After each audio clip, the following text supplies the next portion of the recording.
from us. And I want you, we can bring it on the floor. Never danced like this before. We don't talk about it. Hey guys, what's cracking? We're back, and we are today going to be continuing the Pokemon Competitive Encyclopedia. Today's topic is going to be pressure. Pressure is one of those terms, again, like momentum. It goes hand in hand with momentum, actually, which is why I'm going to be, pairing these up, and I kind of want to see if I can get a continuous stream of flowing concepts in my videos with this series. But pressure is a term that gets thrown around a lot, and people don't really understand exactly what it is. And the guys that do, it actually is a terminology that, if you understand really what, not even just as a definition-wise, but if you understand how pressure works, is one of a really big potential asset to your ability to play Pokemon. Just because pressure is a defining force in the way Pokemon is played, and pressure is always going on. And the more aware of it you are, the more prepared you will be to really play Pokemon competitively. So if we get started right here, I want to pause this real quick. I guess Alakazam. So I am on the other side again, which is annoying. Alright, but if we look at this, I did kind of predict that knockoff, but I knew I was going to be able to take it, most likely, assuming it's not a Life Orb variant. I assumed it wasn't a Life Orb variant for reasons that are going to be hard to explain now, mostly because of the offensive pressure that his team had already presented, or already looked like it was going to have. Here we go, I just used pressure. But, alright, so we get started here. It seems to me like Alakazam is going to be very helpful in this fight. Unfortunately, I take a hit, and I really shouldn't have done that, but what I'm going to quickly notice is that this Tornadus Therian puts a lot of pressure on my team. That means Tornadus Therian puts a lot of work in, essentially. Pressure can be defined as the ability to grab momentum.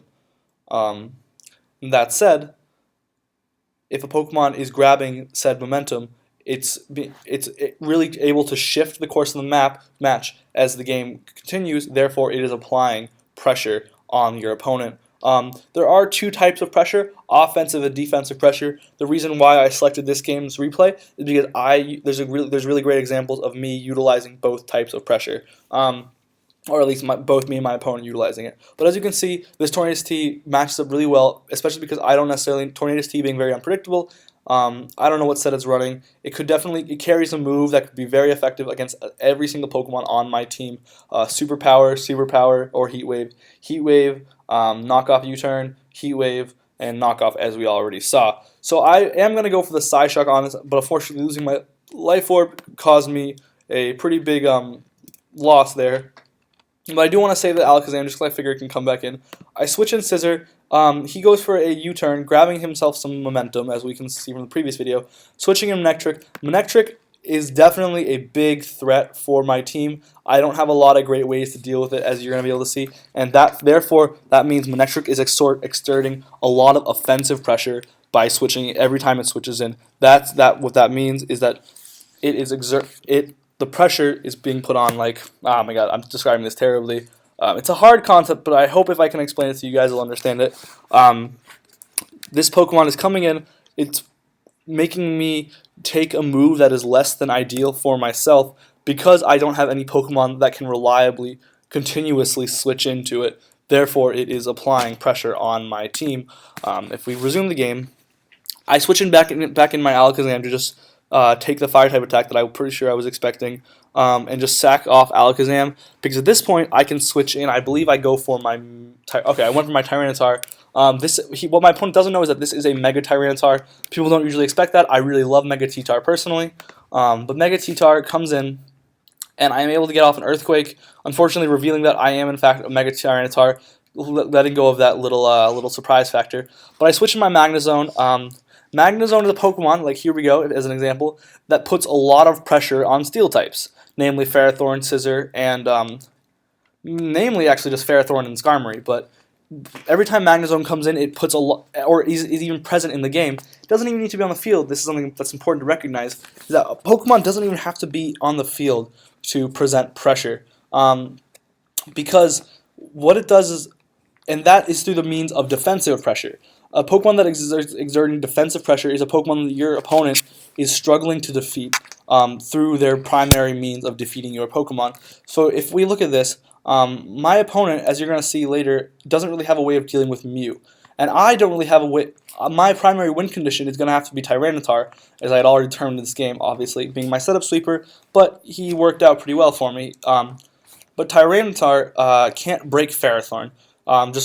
There's no way Tyranitar can break through Ferrothorn. I'm running a Earthquake, Stone Edge, Dragon Dance, Ice Punch, so there's just no way to break through that. But if I was able to defeat Ferrothorn and perhaps weaken Clefable, which you will see is what I eventually accomplish, my opponent does make a switch, predicting that to come out. But yeah, as you will see, like once those Pokemon are removed, Tyranitar's good to go. But they are currently exerting a lot of defensive pressure together, meaning my Tyranitar can't really go for sweep, as my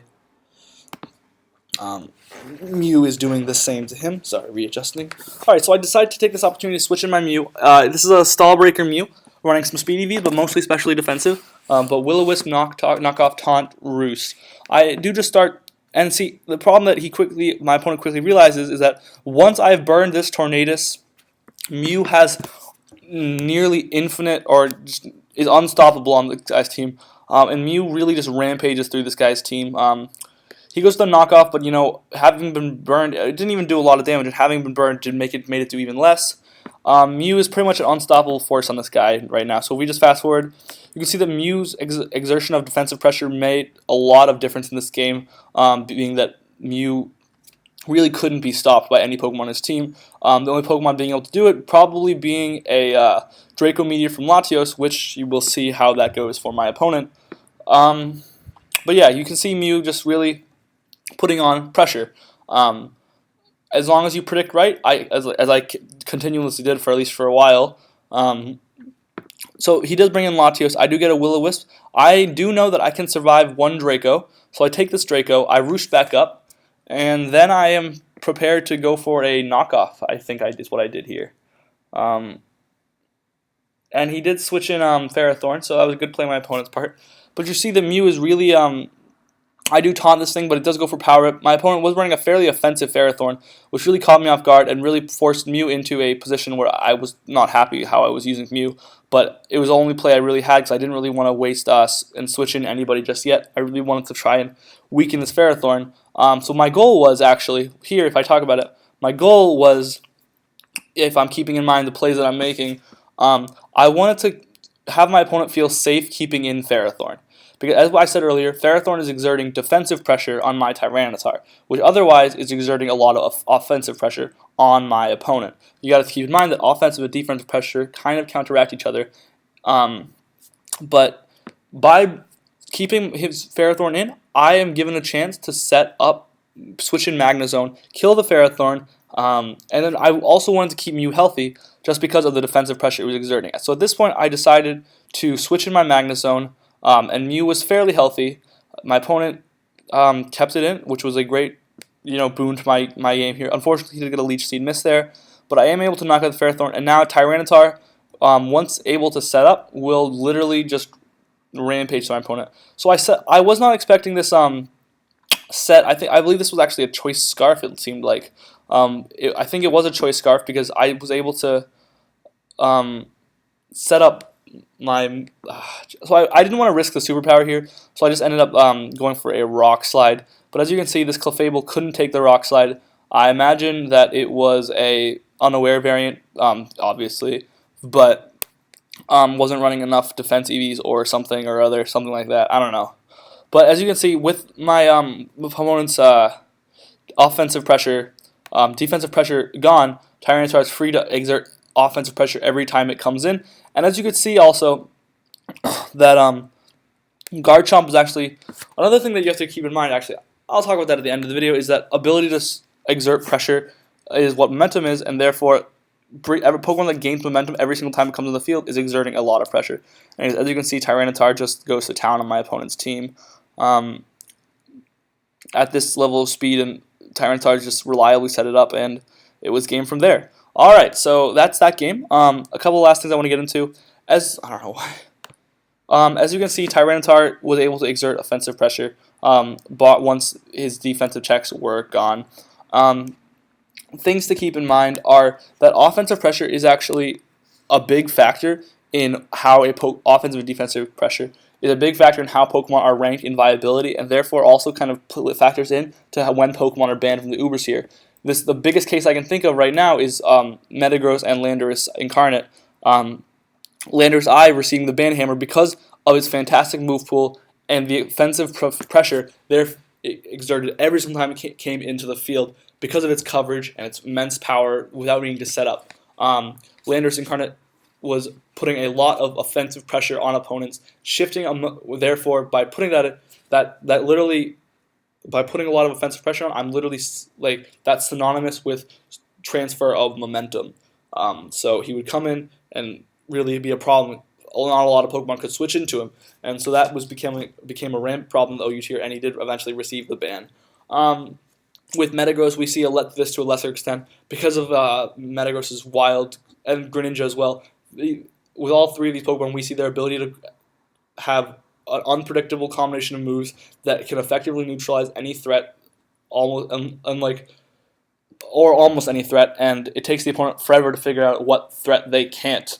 And a lot of times when a team has to run a dedicated check to a Pokemon, not even just a dedicated roll check, like a dedicated Pokemon, like Chansey was the only true counter. If every Pokemon team has to run Chansey to counter Greninja, then that receives the ban.